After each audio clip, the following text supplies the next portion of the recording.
वाला हूँ। अभी दूंगा 8:50 पर। तो आप सभी साथियों के लिए एक अलग से हमने इवेंट भी बनवाया है, ठीक है। एक गिफ्ट आपको आज दूंगा शानदार सा, जिसमें अकेला अभिनंदन 5.0 पर ही नहीं, एक दो चीजें और भी आज अनाउंस करने वाला हूँ, ठीक है। तो आज 26 जनवरी के दिवस पर हम भी आपको कुछ ना कुछ गिफ्ट जरूर देंगे, क्योंकि मुझे बहुत सारे साथी ये कह रहे थे कि सर आप तो सब डिस्काउंट दे रहे हैं, 26 जनवरी आ गई, 26 जनवरी आ गई, ठीक है, आप तो कभी डिस्काउंट देते ही नहीं हो। तो मैंने कहा ठीक है भाई, फिर अब की बार हम भी आपके साथ। चलिए तो इसको देखते हैं इसमें कैसे करते हैं, है ना। इसको आप यहाँ पर ध्यान से समझेंगे। यदि कोई व्यक्ति घर से अपने कॉलेज 12 किलोमीटर प्रति घंटे की चाल से जाता है तो 7 मिनट पहले पहुंच जाता है, और यदि वह 8 किलोमीटर प्रति घंटे की चाल से जाता है तो 14 मिनट की देरी से पहुंचता है। उसके घर और उसके कॉलेज के बीच की दूरी कितनी है? उसके घर और उसके कॉलेज के बीच की दूरी हमें बतानी है। जल्दी से आप इस प्रश्न का उत्तर देंगे। तो आप यहाँ पर देखेंगे वह क्या कर रहा है, अपने कॉलेज की ओर 12 किलोमीटर प्रति घंटे की चाल से जा रहा है। ये प्रश्न मुझे काफी सारे साथियों ने भी भेजा था, और उन्होंने ये भी कहा था कि सर इस क्वेश्चन को आप जरूर डिस्कस करें। चलिए तो इसको समझते हैं, इसमें कैसे कहना चाहता है, इसको आप यहाँ पर ध्यान से समझेंगे। देखिए ऐसे प्रश्नों में आपको एक बात ध्यान रखनी है कि speed is equal to distance upon time होता है, मतलब चाल इज इक्वल टू दूरी बटे समय होता है। अगर आप दूरी और समय को अगर आप चाल और समय को मतलब स्पीड और टाइम को गुना कर देते हैं तो वो दूरी के बराबर होता है। तो इसी चीज को आप यहाँ पर लागू भी करते हैं। भाई चाल क्या है, 12 है, और समय क्या है, ये 7 मिनट की देरी से 7 मिनट पहले पहुंचता है, तो समय क्या है, t-7 है। इसी तरह से चाल अगर 8 है तो समय क्या है, t+14 है। ये मैं कैसे कर रहा हूं, ध्यान से समझिए। जैसे मान लीजिए आपको किसी जगह पर जाने में 10 मिनट लगते हैं, तो आप 7 मिनट पहले पहुंच रहे हैं अपनी चाल को बढ़ाकर, तो 10 में से 7 गए तो 3 मिनट ही लगे। इसी तरह से अगर आप अपनी चाल को कम करते हैं तो आप लेट पहुंचेंगे, अगर लेट पहुंचेंगे तो आप टाइम को जोड़ेंगे। सिंपल कंसेप्ट है, ठीक है। तो अब आपको समझ आ गया कि कब माइनस करते हैं और कब जोड़ते हैं। 4 × 12, 4 दूनी 8, ये क्या है 3t-21, ये क्या है 2t प्लस में 28, और यहाँ पर t का मान होगा 28 प्लस में 21, 49 होगा। फिर इन्होंने कहा उसके घर और कॉलेज के बीच की दूरी बताएं। दूरी तो यही है ना, दूरी तो यही है, तो दूरी आप बताएंगे। 12 गुना में 49 में से 7 गया, तो आप यहाँ पर देखेंगे कितना होगा, 42 अपॉन होगा 60। क्यों? क्योंकि ये मिनट है और आप इसको आवर्स में बदलेंगे, तो आप इसको यहाँ पर बदलेंगे 12 × 5 = 60, तो आप देखेंगे 8.4 किलोमीटर हो गया। 8.4 किलोमीटर मतलब ऑप्शन डी। तो ऑप्शन डी क्या है, बिल्कुल सही उत्तर है। ऑप्शन डी क्या है, परम सत्य आंसर है। और उसी के साथ आप ये भी कर सकते हैं कि टाइम को आप यहाँ पर पुट कर दें, ठीक है भाई। टाइम कहीं पर भी पुट हो सकता है, या फिर यहाँ पर, या फिर यहाँ पर, जैसा भी आपका मन करे आप टाइम को वहां पुट कर सकते हैं, ठीक है। परंतु और दोनों जगह से ये क्या आएगी, दूरी ही आएगी, और दूरी हमेशा बराबरी होगी, क्योंकि दूरी होती है स्पीड इंटू टाइम, चाल गुना समय। चलिए और आगे बढ़ते हैं, इसको देखते हैं। इस पर आइए। इन्होंने कहा एक व्यापारी ने 120 रुपए, है ना, प्रति भेड़ की दर से 60 भेड़ें खरीदी, ठीक है। उनमें से 40 को उसने 150 रुपए प्रत्येक की दर से बेचा। 10 भेड़ों की मौत हो गई, बेचारी 10 भेड़ें। और यदि वह कुल 800 रुपए का लाभ कमाना चाहता है तो शेष भेड़ों का विक्रय मूल्य प्रति भेड़ कितना होना चाहिए, ये हमसे पूछा गया। इसको देखेंगे, बताइए इसका उत्तर क्या होगा, जल्दी से। हाँ ना,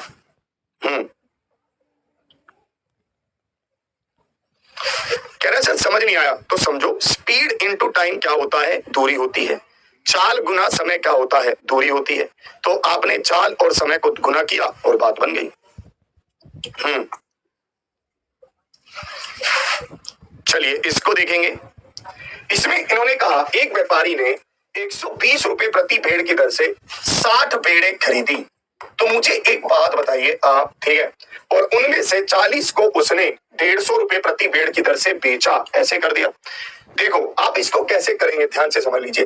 देखो हमने जो भेड़ें खरीदी हैं वो कितने रुपए की हैं, 12 × 6 = 72, 7200 रुपए की हैं। और हमने क्या किया, 150 भेड़ों को 40 रुपए, 150 रुपए में 40 भेड़ों को बेचा, ठीक है, मतलब प्रत्येक भेड़ के हिसाब से। तो 15 × 4 = 60, 6,000 रुपए ये हुए। तो 1200 रुपए आपके पास क्या है, अभी आपको और कमाने हैं। अगर आपको 7200 रुपए भी पूरे करने हैं तो 1200 रुपए और कमाने हैं, अभी तो यही है। पर इसने कहा कि आपको 800 रुपए का लाभ भी होना चाहिए, 800 रुपए के लाभ के लिए आपको 2000 रुपए और कमाने हैं। कितनी भेड़ें थी आपके पास? थी 60 भेड़ें। 40 आप भेज चुके, 10 एक्सपायर हो गई, मर गई, तो बची कितनी? 10। तो आप 2000 में 10 भेड़ें बेचोगे तो एक भेड़ का मूल्य 200 रुपए होगा। 200 मतलब ऑप्शन डी। तो ऑप्शन डी क्या है? बिल्कुल सही उत्तर है ऑप्शन डी। क्या है? परम सत्य है। फिर से आप इसको समझोगे, फिर से मैं कैसे कह रहा हूं, ध्यान से आप देखिए। इसने क्या किया है, यहाँ पर 120 रुपए के हिसाब से भेड़ों को खरीदा, तो 7200 में खरीदा, और 40 भेड़ों को 150 रुपए के हिसाब से बेचा, तो 6000 रुपए कमाए।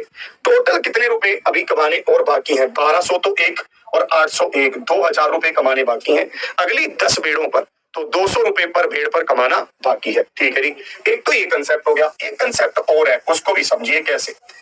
देखिए, एक कंसेप्ट ये है कि भाई 60 भेड़ें 120 रुपए की थी, 40 भेड़ें 150 रुपए की बेची, तो उसने एक भेड़ पर कितने रुपए कमा लिए? तो उसने एक भेड़ पर कमा लिए हैं 30 रुपए।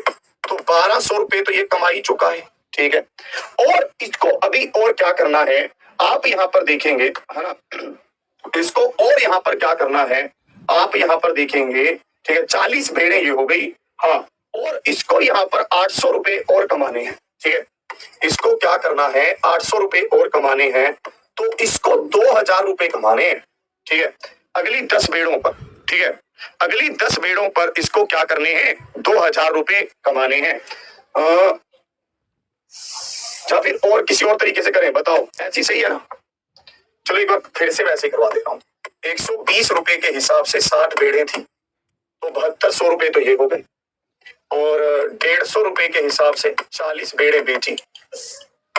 चलो ऐसे कर लो, 800 रुपए कमाने थे तो 8000 रुपए ये हो गए, और 40 भेड़ों पर 150 रुपए के हिसाब से 6000 रुपए ये हो गए, तो 2000 रुपए बचे।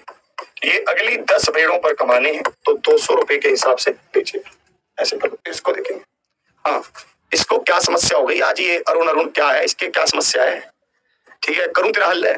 ठीक है भाई, क्या समझ नहीं आया तुझे? बताइयो, ज्यादा तेरे नशा चढ़ गया है? ठीक है, उतार दूं फिर आज। चलिए इसको देखेंगे, इसको समझते हैं इसमें क्या कर रहा है। ठीक है, इसको समझते हैं इसमें क्या कर रहा है। चलिए इसको देखते हैं, है ना। एक लंब वृत्तीय शंकु, एक लंब वृत्तीय शंकु का आयतन। चलिए मैं सोच रहा था यार कि क्या ही, चलो आज 26 जनवरी का दिन है। ठीक है, और बढ़िया से आज सबके साथ सही वो करूं। ठीक है, पर ये मान नहीं रहा है। एक ही हमारे साथ साथी हैं, एएलपी वाले हैं, तो मैं इनको बता दूं प्लीज, जो आप ये कमेंट कर रहे हैं, ये क्वेश्चन आपका यूपीएसआई का है, तो यूपीएसआई वाली क्लासेस में हम डिस्कस करेंगे। अभी एएलपी की क्लासेस चल रही हैं। ठीक है, तो आप इसको यहाँ पर देख लें। ऐसा सपना को ढूंढ रहा है, सपना तो इसको मैं ऐसी दिलवाऊंगा ना। ठीक है, ये जिंदगी भर सपना के सपने भी नहीं लेगा कभी कि ये कह क्या रहा है। ठीक है, गेम घुमा दूंगा इसका। चलिए इसमें आते हैं, इसमें क्या कह रहा है। एक लंब वृत्तीय शंकु का आयतन 196 पाई सेंटीमीटर स्क्वायर है। ध्यान से आप समझिए, यदि इसके आधार का क्षेत्रफल 154 सेंटीमीटर स्क्वायर है, तो शंकु के vertical height of the cone. ठीक है, हमें शंकु की वर्टिकल हाइट बतानी है, जल्दी से आप बताएंगे, है ना। हमें शंकु की वर्टिकल हाइट बतानी है, जल्दी से आप बताएंगे कि शंकु की वर्टिकल हाइट क्या है, जल्दी से बताएंगे। हाँ बताएंगे आप। चलिए पहले आप प्रयास करें।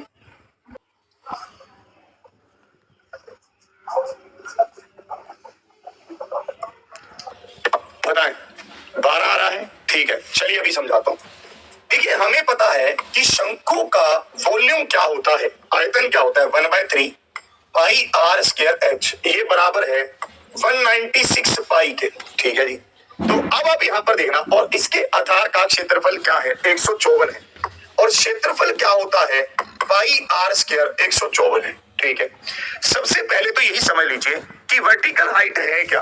वर्टिकल हाइट स्लैंट हाइट नहीं है, वर्टिकल हाइट मतलब सीधी हाइट है, जो ऊंचाई होती है कोन की। ठीक है, जैसे आपने ये शंकु बनाया, ध्यान से आप समझ लीजिए, पजल मत होना। ये क्या है रेडियस, और ये क्या है हाइट, और ये क्या है स्लैंट हाइट। ये ध्यान रखना, वर्टिकल हाइट मतलब ऐसा नहीं है कि स्लैंट हाइट है, भाई हाइट ही है वो, सिंपल ऊंचाई, मतलब इसकी बात कर रहा है वो। तो घबराना नहीं है सबसे पहले तो, कि क्या पूछ लिया क्या पूछ लिया, क्या कुछ नहीं, हाइट पूछी है। अब एक बात मुझे और बताओ, यहाँ पर मुझे पाई आर स्क्वायर का मान दे रखा है, अगर मैं इसको यहाँ पुट कर दूं तो मेरे पास हाइट निकलेगी कि नहीं, बिल्कुल निकलेगी।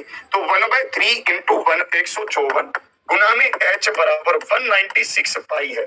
इसमें भी एक काम और करते हैं, पाई से तो पाई कटेगा ही भाई, पाई से तो पाई काटो, इसके चक्कर में क्यों पड़ना। फिर हम यहाँ से आर स्क्वायर का मान ही निकाल लेते हैं। एक काम और करते हैं, यहाँ से आर स्क्वायर का मान निकाल लेते हैं। ये 7 पर गया तो आर स्क्वायर का मान 49 आ गया। तो अब आप यहाँ पुट कर दो 1/3 इंटू 49 इंटू h, ठीक है, बराबर क्या होगा 196 के। और आप इसको जब यहाँ से काटेंगे तो 4 पर कटेगा, तो हाइट क्या आएगी 12 आएगी। हाइट 12 आएगी तो ऑप्शन ए होगा। तो ऑप्शन ए क्या है, बिल्कुल सही उत्तर है। ऑप्शन ए क्या है, परम सत्य आंसर है। फिर से आप समझ लीजिए, पाई से तो आपने पाई को काट ही दिया और यहाँ से आपने आर स्क्वायर का मान निकाल लिया जो कि 49 आया, जो आपने यहाँ पर रखा और इसको सोल्व किया तो हाइट क्या आ गई 12 आ गई। तो 12 क्या है, बिल्कुल सही उत्तर है। 12 क्या है, परम सत्य है। चलिए आगे बढ़ते हैं। इसको देखिए, 72 किलोमीटर प्रति घंटे की चाल से गतिमान एक कार 10 सेकंड में कितनी दूरी तय करेगी, इसका उत्तर बताएं जल्दी से। कह रहा एसएससी जीडी का पेपर है और सीपीओ एसआई का, हाँ नहीं मान रहा ये, इसके ज्यादा बवाल मच गया है क्या आज, ठीक है करते हैं इसका भी हल, ठीक है इसका भी आज हल करना ही पड़ेगा, ठीक है चलो। हाँ हाँ भाई, कह रहा सर एसएससी सीपीओ का फिजिकल है और उसी के साथ साथ दूसरी बात क्या कह रहा है कि ये है क्या बोलते हैं इसको, एसएससी जीडी का पेपर है। भाई फिजिकल देने जाओ आप, क्योंकि आपको फिजिकल से ज्यादा उम्मीद है तो फिजिकली अच्छा होगा। फिर देखिए 72 किलोमीटर प्रति घंटे की चाल से गतिमान एक कार 10 सेकंड में कितनी दूरी तय करेगी, ये आपसे पूछा गया। आपको यहाँ पर चाल दे रखी है, आप इसको मीटर पर सेकंड में बदलेंगे 5/18 से गुना करके। ये क्या आ गई, स्पीड। स्पीड इनटू टाइम क्या है, दूरी है। ध्यान से आपने समझना था, इस बात को आप ध्यान दीजिए। Speed is equal to distance upon time, तो speed into time is equal to distance.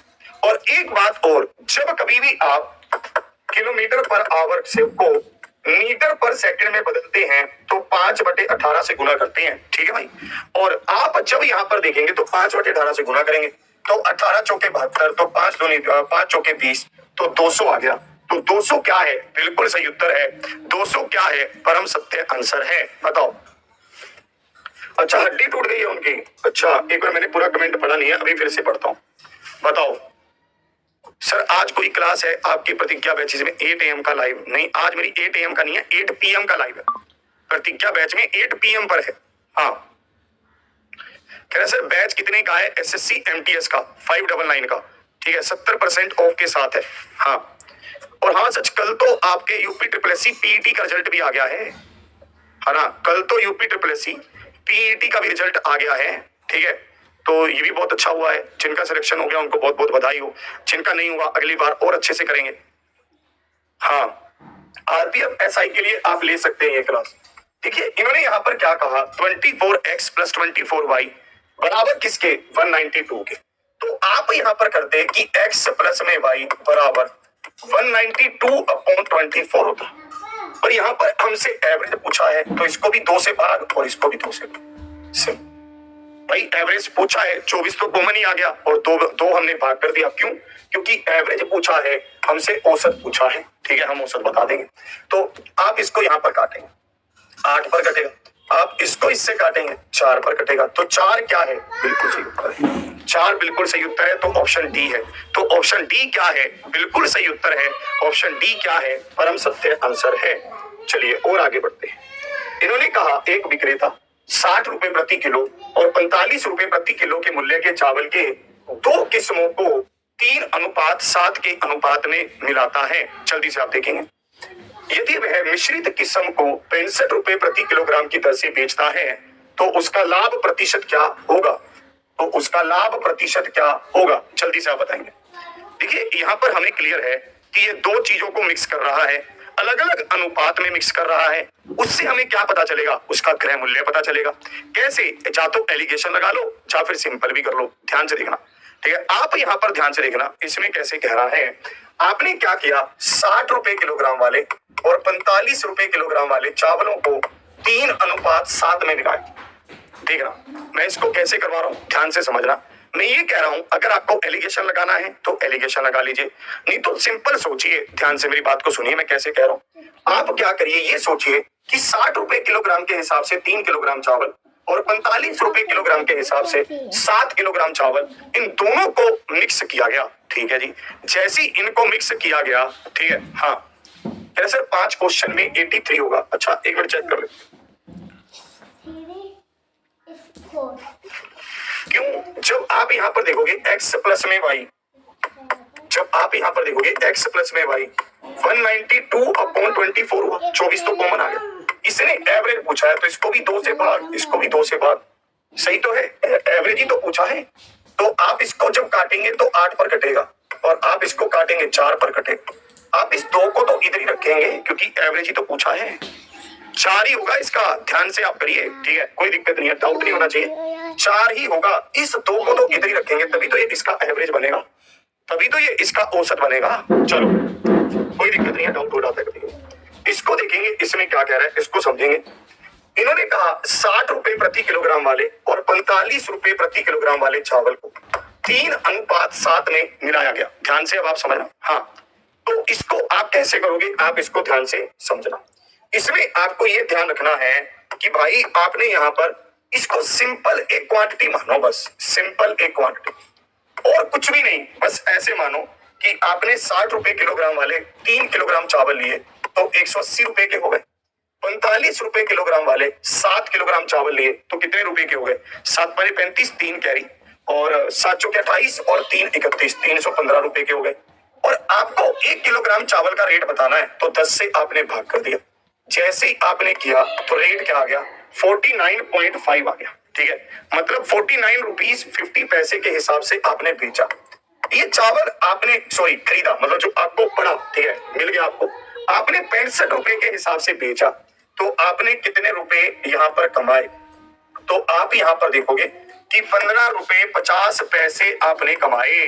कितने पर कमाए? 49 रुपीज 50 पैसे पर आपने कमाए।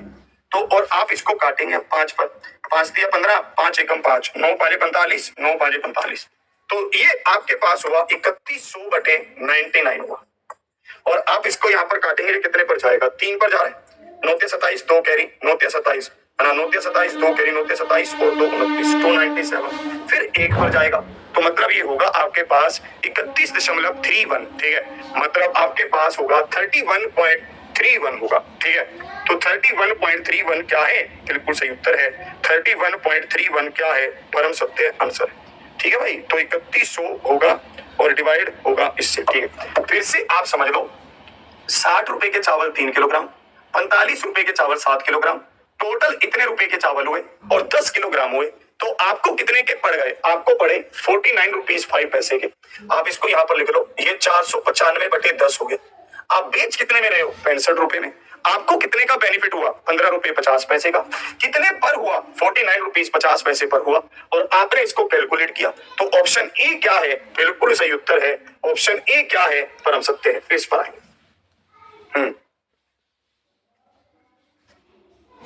कह रहे सर आज एसएससी एमटीएस की क्लास क्यों नहीं लगी? है ना, आज एक्चुअली कल नितिन सर की शादी थी तो हो सकता है कि इसलिए काफी लेट हो गए थे, काफी ज्यादा ही लेट हो गए थे। मैं थोड़ा जल्दी निकल आया था, ठीक है, और सर थोड़ा ज्यादा लेट हो गए थे, मुझे लग रहा है इसलिए थोड़ा सा दिक्कत पड़ गई हो ना, इसलिए हो सकता है नहीं हो पा रही। हो सकता है शाम को हो जाए वो क्लास शिफ्ट होकर, ठीक है, तो इसलिए होगा, ठीक है, और कोई विशेष कारण नहीं है। यदि 90 में x% की वृद्धि की जाए तो यह 117 हो जाता है। x का मान क्या है? x का मान हमें बताना है। सिंपल सा प्रश्न है ना, हमें बताना है कि कितने प्रतिशत की वृद्धि की गई है, यही तो बताना है ना। आपने 90 को 117 कर दिया तो आपने कितना बढ़ा दिया? 27 बढ़ा दिया। जो ये 27 बढ़ाया, ये बढ़ाया कितने पर? 90 पर। तो कितने प्रतिशत बढ़ा दिया? 30%। तो 30% मतलब ऑप्शन डी हो गया। तो ऑप्शन डी क्या है? बिल्कुल सही उत्तर है। ऑप्शन डी क्या है? परम सत्य। भाई पहले ये 90 था, अब 117 हो गया, तो कितना बढ़ गया? आपने देखा 27 बढ़ गया। कितने पर? 90 पर। तो प्रतिशत आपने निकाला तो 30% क्या है? बिल्कुल सही उत्तर है। इस पर आइए। 35 लड़कियां एक काम को 12 दिनों में पूरा कर सकती हैं। यदि 5 कम लड़कियों को काम पर लगाया जाता है तो वे काम को कितने दिनों में पूरा कर पाएंगी? ये आपसे पूछा गया। इसको देखेंगे। अरे क्यों ऐसे बोल रहा है यार, अजीब क्यों बोल रहा है? ओ अमन क्या हो गया? क्यों परेशान है? क्या बात हो गई? परेशान क्यों है तू? ठीक है, हर किसी की अपनी लाइफ है, आपको अपनी लाइफ में है ना वो है फ्रीडम है कि आप किसी को भी चूज करें, किसी के भी साथ रहें, तो हर किसी को है। तू क्यों परेशान है किसी के लिए? तुझे तो खुश होना चाहिए कि भाई लोग अपना जिंदगी बढ़िया से जी रहे हैं, तुझे कुछ कह नहीं रहे हैं, तेरी भी नौकरी नहीं लगी, तू भी भटक रहा है, ठीक है, तो तुझे आकर हम कुछ कह रहे हैं? हम तो तेरे को यही कह रहे हैं कि तू पढ़ अपना बढ़िया से कर, तू क्यों परेशान है किसी के लिए? कोई कुछ भी करे, है ना? तो यार तेरे तेरे को क्या परेशानी, मुझे तेरी समझ नहीं आ रही। 35 लड़कियां 12 दिनों में किसी काम को कर सकती हैं, ठीक है जी, MDH मसाले आ गए, है ना? यदि 5 कम लड़कियां होती, है ना, यदि 5 लड़कियों को कम लड़कियों को काम पर लगाया जाता तो 30 लड़कियां, ठीक, तो वो काम कितने दिनों में पूरा कर पाएंगी, ये हमसे पूछा गया। तो और हमें यहाँ पर यह बताना था कि डी का मान क्या है ना? हमें यह बताना था कि डी का मान क्या है। तो आप देखेंगे ये कट रहा है 6 पर, और 5 पर 5 के 30 और 7 पाने 35 और 6 दूनी 12, तो डी का मान क्या है? 14। 14 डेज क्या है? बिल्कुल सही उत्तर है ऑप्शन सी। क्या है? परम सत्य है। ऑप्शन सी क्या है? बिल्कुल सही उत्तर। चलिए इसको देखेंगे, है ना, इसको समझेंगे। एक समलंब चतुर्भुज की समांतर भुजाओं की लंबाई, है ना, 10 और 20 सेंटीमीटर है। यदि इन समांतर रेखाओं के बीच की दूरी 5 सेंटीमीटर है, ठीक है, तो आप यहाँ देखेंगे समलंब चतुर्भुज का क्षेत्रफल कितना है। समलंब चतुर्भुज का क्षेत्रफल आपको बताना है। बताइए जल्दी से। भाई मैं तो इस बात से वो हूँ, ठीक है, अभी हमारे साथ एक बहुत ही महान ज्ञाता जुड़े हैं हमारे, ठीक है, सौरव करके के लड़के जुड़े हैं, ठीक है। खुद मेरे साथ एक ये बहुत बड़ी समस्या हो रही है कि मुझे लगता है कि मैंने इतना पढ़ा दिया है कि आपको सब कुछ आसान लगने लग गया है, या फिर आपने कहीं से इतनी ज्ञान की प्राप्ति कर ली है कि पेपर निकल नहीं पा रहा है, बट क्वेश्चन पेपर को जब बाद में देख रहे हो तो बहुत आसान लग रहा है। मैं तो SSC वालों को फोन करते करते भी थक गया कि भाई पेपर का लेवल बढ़ा दो, पेपर का लेवल बढ़ा दो, ये लोग मुझे परेशान करते हैं आकर इधर, ठीक है, वो तब भी नहीं मान रहे। अब एक बंदा ये कमेंट कर रहा है कि आप पहली शिफ्ट भी करवाते हो, दूसरी शिफ्ट भी करवाते हो, तीसरी शिफ्ट जो सबसे हार्ड होती है वो नहीं आप करवाते हो। ये क्या, मैं तो परेशान हूं इस बात को लेकर। मैं ये सोच रहा हूं कि आगे लगातार तीसरी शिफ्ट ही चलेंगी, इसकी भावनाओं से कॉम्प्रोमाइज नहीं किया जाएगा, हम आगे पूरी तरह से तीसरी शिफ्ट लेकर आएंगे। देखिए ये क्या है, ट्रेपीजियम है, ठीक है, इसमें क्या है 10 और इसमें क्या है 20, यही है। ट्रेपीजियम में क्या होता है, 2 भुजाएं पैरेलल होती हैं, और जो भुजाएं पैरेलल होती हैं उसकी लंबाई हमें यहाँ पर दे रखी है, उसको समांतर कहा गया। फिर इसने कहा इन समांतर रेखाओं के बीच की दूरी 5 सेंटीमीटर है, ठीक है। तो आपसे एरिया पूछा है, तो एरिया क्या होता है, half into sum of parallel sides into height, आधा गुना में दोनों समांतर भुजाओं का योग, और गुना में क्या है, ऊंचाई, ठीक है। तो आप यहाँ देखेंगे आधा गुना में 30 गुना में 5, तो ये कितना होगा 15, और 15 5 75, तो ऑप्शन सी होगा। ऑप्शन सी क्या है, बिल्कुल सही उत्तर है। ऑप्शन सी क्या है, परम सत्य आंसर है। बहुत अच्छा, चलिए और आगे बढ़ते हैं और इसको सीखते हैं। एक्स वाई और जेड का औसत 2x है, वाई और जेड का औसत 20 है, तो x का मान क्या है, x का मान हमसे पूछा है, इसको देखेंगे।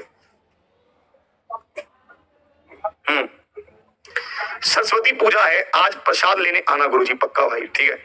आज सरस्वती पूजा है, ये भी बहुत सौभाग्यशाली अवसर है, ठीक है, बहुत अच्छा। आज का दिन ओवरऑल ही बहुत अच्छा है, बसंत पंचमी है, ठीक है, वो है क्या बोलते हैं इसको, ये अपना रिपब्लिक डे हो गया, सरस्वती पूजा हो गई, सब सारी चीजें एक दिन आ गई।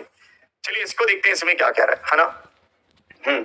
एक्स वाई और जेड का औसत क्या है, 2x है, वाई और जेड का औसत क्या है, 20 है, तो x का मान कितना है, x का मान हमें बताना है। आप यहाँ देखेंगे x प्लस में y प्लस में z बराबर क्या है, 2x है, ठीक है, पर ये तो औसत था, औसत में क्या होता है, ये 3 से भाग होता, तो आप इसको 3 से गुना करेंगे तो 6x हो गया, आप इसको 3 से भाग करेंगे तो 6x हो गया, ठीक है, क्योंकि उधर जाकर गुना हो जाएगा। इसमें आपने 3 से भाग किया, उधर जाकर गुना हो गया, 6x हो गया। तो y प्लस में z क्या हुआ, 20 गुना में 2 40 में। क्या मैं y और z का मान रख सकता हूँ सीधा सीधा 40? बिल्कुल रख सकता हूँ, हमने रखा।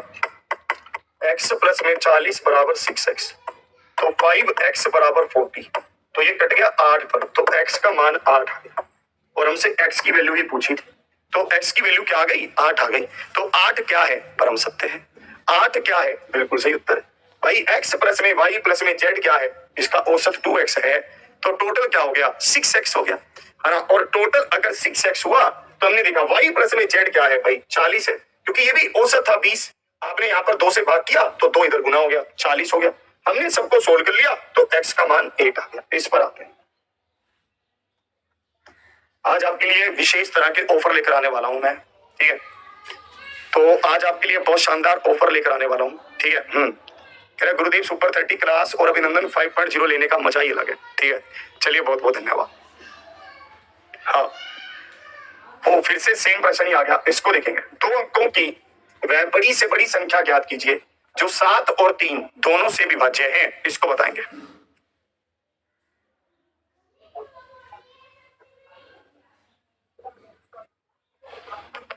कह रहे please tell in Gujarati language.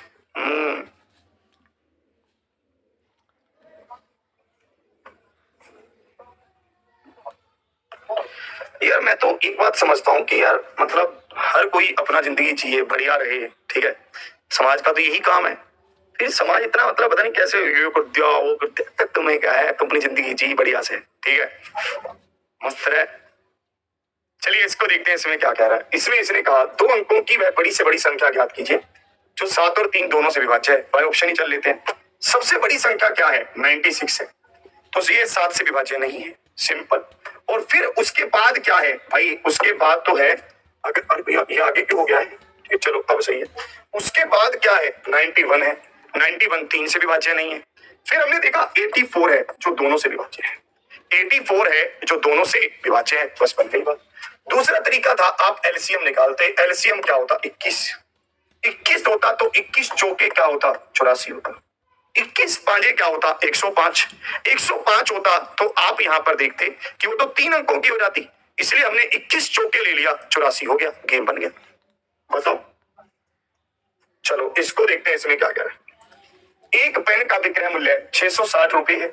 यदि इस मूल्य पर प्राप्त लाभ 20% है तो पेन को बेचने पर प्राप्त लाभ रुपए में बताएं कि लाभ रुपए में क्या है, जल्दी से बताओ। नहीं, किसने कहा तुम्हें? हमें क्यों पैसे नहीं, इतने पैसे नहीं देने पड़े, पर मतलब कुछ पैसे देने पड़े थे, ठीक है।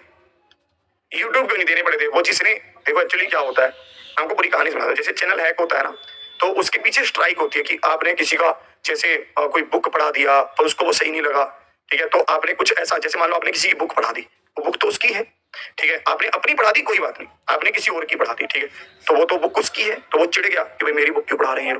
तो उसने क्या कहा कि उसने कहा कि ये तो मेरा कंटेंट है और ये लोग उसको पढ़ा रहे हैं, ठीक है। तो वहां से ये गेम घुमा। जैसे आपने देखा होगा पिछले थोड़े से दिनों में यूट्यूब पर एक हंगामा सा मच रखा था कि भाई ये मेरा चैनल किसी ने ब्लॉक कर दिया है, किसी ने ब्लॉक कर दिया है। देखा था ये बहुत सारे चैनलों को उन्होंने एक साथ स्ट्राइक भेजी थी, है ना। तो यहाँ पर ऐसा हुआ था। हाँ वही वही वही, ठीक है, वही, ठीक है। तो था, आपने देखा होगा ऐसा हुआ था, ठीक है। तो वहां पर ही गेम खराब होना शुरू हुआ था, ठीक है। वहां पर उन लोगों ने फिर स्ट्राइक, वो लोग ऐसा भेजते हैं यूट्यूब को कि इन्होंने हमारी चीज को पढ़ाया। फिर यूट्यूब वहां से बोलता है कि तुम ऐसे नहीं कर सकते। ये गेम होता है। एक पेन का विक्रय मूल्य 660 रुपए है। यदि इस मूल्य पर प्राप्त लाभ 20% है तो पेन को बेचने पर प्राप्त लाभ रुपए में ज्ञात करें कि रुपए में क्या है। इसको देखेंगे। कह रहे सर 63 क्यों नहीं है? क्योंकि 63 84 से छोटा है, इसलिए 63 नहीं है। और उसने कहा है कि 63, उसने कहा है बड़ी से बड़ी 2 अंकों की संख्या, इसलिए नहीं है 63, ठीक है भाई। अब इसको देखो, इन्होंने कहा कि 660 रुपए में बेचा तो 20% का लाभ हुआ, तो ये 120% हुआ। और पेन को बेचने पर प्राप्त लाभ रुपए में क्या होगा? 20% होगा। सिंपल सा गेम था। तो आप इसको देखते, यहाँ पर 0 से 0 काट देते, 12 5 60, 12 5 60, तो ये 110 रुपए हो जाता। तो 110 रुपए का किसने लाभ कमाया? 110 रुपए क्या है? सिंपल सा उत्तर है भाई। कोई प्रश्न ऐसा नहीं लिया कि कोई प्रश्न 19 जुलाई शिफ्ट 2 का ले लिया हो, कोई 19 जुलाई शिफ्ट 3 का ले लिया हो, सारा 19 जुलाई शिफ्ट 1 चल रहा है। तो इस बात को आप ये मत कहिएगा कि ये तो आसान आसान है भाई, सारा ही एक शिफ्ट का है। मैं तो ये कहना चाहता हूं अगर इतना आसान है तो हमारा पेपर अब की बार 200% क्लियर है। एसएससी जीडी की भी आंसर की आएगी, हम उसको भी ऐसे डिस्कस करेंगे। हाँ, एक कार्य को 10 दिन में पूरा किया जा सकता था, उसे 8 दिन में ही पूरा कर लिया गया क्योंकि कार्य की शुरुआत में 5 अधिक पुरुष शामिल हो गए। 5 पुरुषों के शामिल होने से पहले पुरुषों की कुल संख्या कितनी थी? 5 पुरुषों के शामिल होने से पहले, ठीक है, पुरुषों की संख्या कितनी थी ये हमें बताना था। ठीक है, इस प्रश्न को 2 तरीकों से कर सकते हैं। कैसे कैसे? आप देखना, या तो हम MDH मसाले को लगाएं। हाँ जी, आज अभिनंदन 5.0 की क्लास है। जैसे आप यहाँ पर करें, एक कार्य को 10 दिन में पूरा किया जा सकता था। मान लेते हैं कि X पुरुष थे और वो 10 दिन में इसको पूरा कर सकते थे। अब क्या हुआ, उसे 8 दिन में ही पूरा कर लिया गया, क्योंकि 5 पुरुष और आ गए तो X + 5 हो गए और काम 8 दिन में ही पूरा हो गया। ये क्या है MDH, ये क्या है MDH। अगर आपने इस तरह से किया है तो जल्दी से आप लिखेंगे यस। फिर एक तरीका और भी है इसका, पहले इसको समझा रहा हूं फिर उससे समझाऊंगा। ये कितने पर गया, 4 पर, ये कितने पर गया, 5 पर। तो 5x बराबर 4x प्लस में 20, तो x का मान हुआ 20। ठीक है जी, तो x का मान 20 हो गया। अब देखो दूसरा तरीका है ना, x का मान 20 हो गया तो 20 इज द राइट आंसर। अब दूसरा तरीका देखो, दूसरा क्या है, मुझे एक बात बताइए, दिनों की संख्या क्या है। पहले दिन लग रहे थे 8, अब दिन लग रहे हैं, सॉरी, पहले दिन लग रहे थे 10, अब दिन लग रहे हैं 8। ठीक है, तो दिनों का अनुपात क्या है, 5 और 4 है। तो आदमियों की संख्या क्या होगी, 4 और 5 होगी। एक्चुअली क्या होता है, आपको कोई काम करना है, ठीक है, उस काम को मान लेते हैं 50 दिन लगेंगे। आपने उस काम को जल्दी करवाना है, तो आपने क्या, आप क्या कैसे जल्दी करवाओगे, आप आदमियों की संख्या को 2 गुना कर दोगे तो वो काम 25 दिन में हो जाएगा। मतलब आदमी और दिनों का रिलेशन उल्टा है। ठीक है, तो आपने यहाँ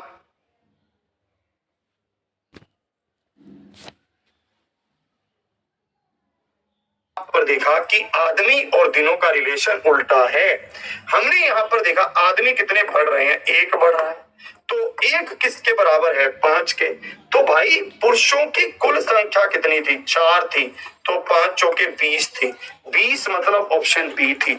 ऑप्शन बी क्या है, बिल्कुल सही उत्तर है। ऑप्शन बी क्या है, पढ़ सकते हैं।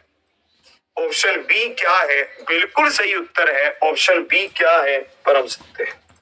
चलिए आगे बढ़ते हैं, इसको देखते हैं इसमें कैसे, इसको समझते हैं।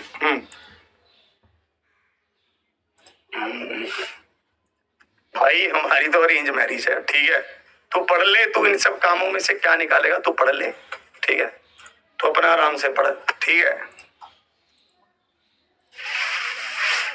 मैं आपको एक बात बता रहा हूँ, अरेंज मैरिज का अपना अलग ही मजा है, सेट है पूरा सिस्टम, ठीक है। आपको बढ़िया टाइम पर 2-3 टाइम का खाना, बढ़िया आपको इज्जत, ठीक है, और बढ़िया गेम सब, ठीक है, बढ़िया से रहो अपना इज्जत के साथ, घर वाले भी खुश। कल को कोई 19-21 हो जाए, कुछ बात हो तो कह दो भैया कि आप नहीं करवाई, भाई आप देखो, ठीक है, बढ़िया मस्त, अपनी कोई टेंशन नहीं, आराम से। इसको देखेंगे, -19 + 11 -5 माइनस, ये होगा 1/8 ऑफ 32, मतलब 8 चौके 32 तो 4। तो यहाँ पर आप देखोगे -19 प्लस में 11 -9, तो आप यहाँ पर देखोगे माइनस और माइनस प्लस, तो -28 होगा, और 11 और गए तो 17 हो गया, और 17 भी कौन सा, माइनस का। क्यों, क्योंकि माइनस वाली वैल्यू बड़ी है, तो इसलिए ऑप्शन डी क्या है, बिल्कुल सही उत्तर है। इसलिए ऑप्शन डी क्या है, परम सत्य है। बताओ,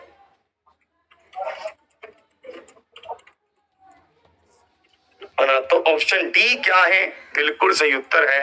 ऑप्शन डी क्या है, परम सत्य है। कह रहे सर कैसे, रिपीट कर दो, समझो भाई, ठीक है। -19 था, यहाँ पर 11 था और ये 5 था। ऑफ तो सबसे पहले सोल्व होगा, ऑफ सबसे पहले सोल्व हुआ, 4 आए, -5 -4 तो -9, माइनस और माइनस, -28 और 11, -28 में से 11 गया तो -17 हो गया। क्लियर, हाँ अच्छा टाइम हो गया। चलो इसको देखेंगे, ये क्या, ठीक है, इसको देखना। कह रहे लव मैरिज में कुछ नहीं मिलता, ठीक है। अरे वो सब अपने यार, अपनी अपनी सोच है और अपनी अपनी गेम है, हम क्यों किसी को कहें। चलिए इसको देखेंगे, इसमें क्या कह रहा है, इसको देखेंगे। ये प्रश्न आपका गृह कार्य है, इसको आप घर से करके लेकर आइए।